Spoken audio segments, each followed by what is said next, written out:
Assalamualaikum warahmatullahi wabarakatuh. Pernah nggak kamu kerja sama seseorang yang kelihatannya bijak, suka ngomong soal visi yang besar, dan sering pasang muka tenang di depan orang banyak, tapi di balik layar semua keputusannya absurd. Tim selalu terpecah belah, kepastian susah didapat, dan jarang sekali kita mendapatkan kejujuran. That's not leadership, that's disguise. Dan hari ini berada di channel kami, tempat di mana satu pertanyaan kecil akan dibahas sedikit lebih dalam. Inna namens, salam.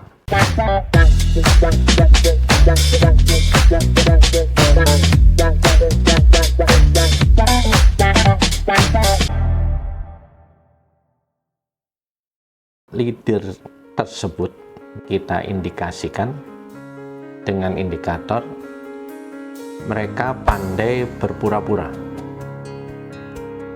dan merupakan cerminan sebagai person yang visioner. Mereka bicara soal mimpi besar, masa depan yang gemilang, inovasi di sana-sini, baik internal, operasional maupun marketing, tapi nggak pernah ada sistem nyata yang mendukung semua itu. No systemic gitu ya, yang diputuskan untuk dipakai. Semuanya selalu akan, tapi nggak pernah jadi. Ini merupakan tanda bahaya atau sinyal bahaya. Banyak kata, percaya aja dulu, nanti juga kelihatan hasilnya. Tapi orang di bawahnya nggak tahu apa yang harus dilakukan. Bisa juga bicara, ya kita lihat aja nanti gitu. Kita tentuin setelah ini jalan gitu ya. Kita pahami permasalahan, setelah ini sampai ke tahap berikutnya. Tapi bagaimana kita memahami besok, bagaimana kita bisa menggunakan parameter apa untuk menentukan bahwa itu masalah atau tidak, kita tidak pernah tahu. Dan kita tidak pernah punya pegangan untuk itu. Ini yang kita sebut mereka pandai berpura-pura sebagai person visioner. 2. Mereka membangun kultus pribadi, bukan tim. Semua orang suruh loyal ke individu, bukan ke visi bersama yang dikasih panggung cuma yang bisa menuruti, yang bisa mengambil hati, atau bahkan loyal totally gitu. Tanda bahaya, orang-orang kritis, orang-orang jujur, orang-orang pintar, dan bahkan orang yang terlalu pintar atau pandai, praktek dan teorinya jalan dengan baik, balance untuk mengerjakan pekerjaannya dengan baik, pelan-pelan disingkirkan atau bahkan tidak diberi wewenang untuk mengutarakan pendapat, menunjukkan actuating gitu ya, dan bahkan tidak dilihat hasil kerjanya. Ini bahaya untuk satu sesi manajemen perusahaan gitu ya. Dan ini yang kita sebut mereka pandai membangun kultus pribadi, bukan tim atau teamwork. Ketiga, konflik. Konflik selalu dibuat seakan-akan datang dari luar, bukan dari dirinya.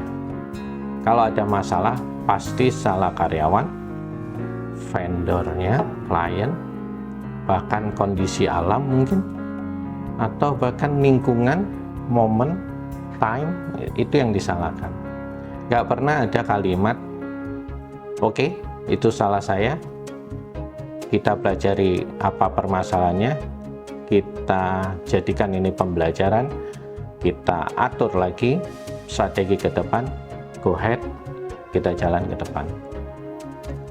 Dan itu tidak akan pernah ada. Semua diseret ke narasi dramatis, seolah-olah hanya dia korban yang terjadi, dan hanya dia korban yang terus berjuang. Bahayanya di sini adalah sering merasa harus melindungi diri. Si atasan berusaha menunjukkan bahwa dia korban, si karyawan atau vendor, klien, bahkan pihak-pihak lain di luar itu, karena sudah paham betul, dia berusaha untuk melindungi diri juga. Jangan sampai disalahkan, jangan sampai menjadi kambing hitam, dan jangan sampai menjadi tertuduh di dalam suatu permasalahan. Karena mereka sudah paham bahwa atasan mereka juga akan melindungi dirinya sendiri. Karena sibuk di lingkungan atau di permasalahan ini, sehingga apa yang harus menjadikan produk atau proses untuk produksi sering terabaikan, sering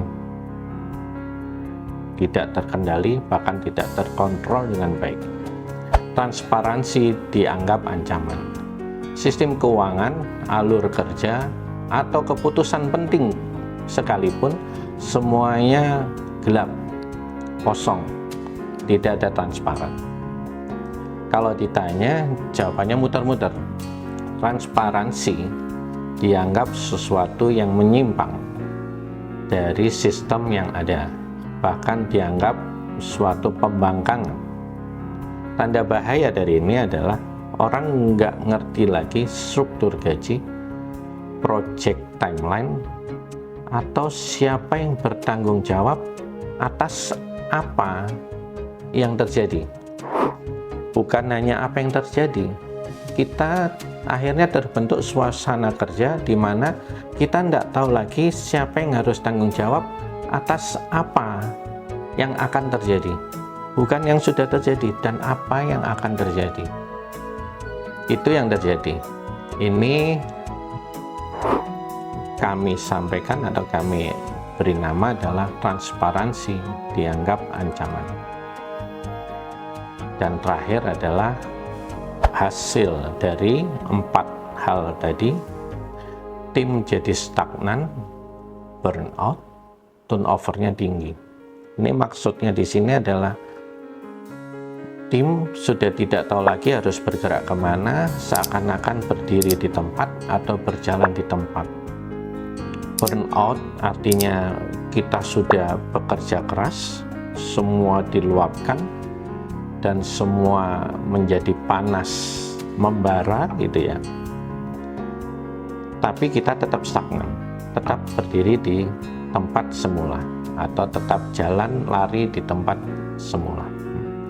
Turnovernya tinggi, pergantian orang itu cukup tinggi, tensinya tinggi, cash flow-nya tinggi, cash in dan cash out-nya tidak terkendali, tapi cash flow-nya akan tinggi terus, turnovernya tinggi. Baik itu orang, baik itu sistem, baik itu dokumentasi, maupun finansial, turnovernya tinggi. Bahkan yang dikhawatirkan adalah permasalahan dari suatu proyek, atau suatu pekerjaan atau suatu order dari klien gitu ya, terkait itu produksi, manufaktur, jasa maupun konstruksi misal gitu ya, itu tidak terkendali karena turnovernya tinggi gitu. Permasalahannya banyak banget dan order ini harus terpenuhi semua gitu ya, cash flow-nya tinggi banget, itu karena 4 hal tadi di atas gitu. Ciri paling kelihatan adalah orang baik tidak akan tahan lama. Yang bertahan biasanya cuma orang-orang yang yes man, atau kehidupannya sudah nyerah dengan keadaan yang ada. Mau ditinggal gimana? Tidak ada potensi income lainnya gitu ya. Mau tidak ditinggal ya udah, kita bisa kerjanya cuma ini, kita jalan aja gitu ya. Apalagi ini suatu sistem atau supply chain dari pabrik gitu ya. Jadi ya udah kerja aja deh gitu ya untuk jalan. Kalau semua orang pintarnya cabut, resign atau turn out gitu ya, bisa jadi bukan mereka yang bermasalah gitu. Memang sistem yang ada di situ itu yang bermasalah. Kenapa sistem itu menjadi salah gitu ya? Karena tadi problematic leader gitu ya. Dia tidak menjunjung tinggi transparansi, selalu menimbulkan konflik, dan membangun kultus pribadi, juga pandai berpura-pura. Itu yang terjadi. Kalau semua orang ya cabut, ya sudah, masalah lah untuk produksi terkait pengendalian mutu dari produksi. Ringkasnya dari 5 hal yang kami sampaikan tadi adalah ciri problematik leader dari studi atau pengalaman, tidak transparansi dan tidak bertanggung jawab. Sistem manajemen nggak jelas, semua serba abu-abu, dan bahkan karyawan pun yang melakukan proses produksi nggak tahu lagi arahnya kemana. Yang kedua, menghindari akuntabilitas, nggak mau disalahkan tapi juga nggak mau ambil tanggung jawab, sering menyalahkan tim, kondisi, atau pihak-pihak lain. Yang ketiga adalah memiliki hutang kemana-mana, tidak menyelesaikan kewajiban. Ini lebih dari sekedar gagal bisnis, ini tanda bahwa dia nggak punya sense of obligation atau utang ya, atau piutang orang lain terhadap kebutuhan orang lain atau piutang orang lain. Selanjutnya adalah menghasut dan memecah belah tim. Ini strategi klasik toxic leadership. Pecah belah supaya nggak ada yang kompak melawan dia. Ketakutan yang berlebihan itu tadi adalah salah satu ciri problematic person. Konflik berulang dengan pemilik proyek, dengan klien, atau dengan vendor, bahkan dengan pemilik modal. Kalau 1-2 kali bisa dimaklumi, tapi kalau selalu seperti itu berarti masalahnya ada di dirinya, ada di sistem yang dibentuknya, bukan lagi lingkungannya, bukan lagi perusahaannya. Indikator paling ngeri adalah 4 hal. Tim jadi kehilangan percaya dan arah, banyak yang burn out, resign dan tidak berkembang, reputasi pribadi dan perusahaan atau pabrik tersebut hancur, lingkaran hutang, konflik nggak pernah putus. Endingnya, hati-hati bagi kita semua. Masalah terbesar dari pemimpin yang bermasalah itu bukan pada mereka sendiri, tapi kerusakan sistemik yang mereka buat dan mereka tinggalkan sampai semua orang yang terdampak itu pergi. Terima kasih sudah bersama kami. Kalau episode ini menyentuh sisi kalian yang lagi galau dan resah, pertimbangkan, evaluasi, dan segera ambil langkah. Lakukan subscribe, like, share, dan komen.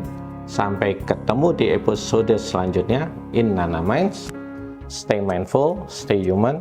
Wassalamualaikum warahmatullahi wabarakatuh.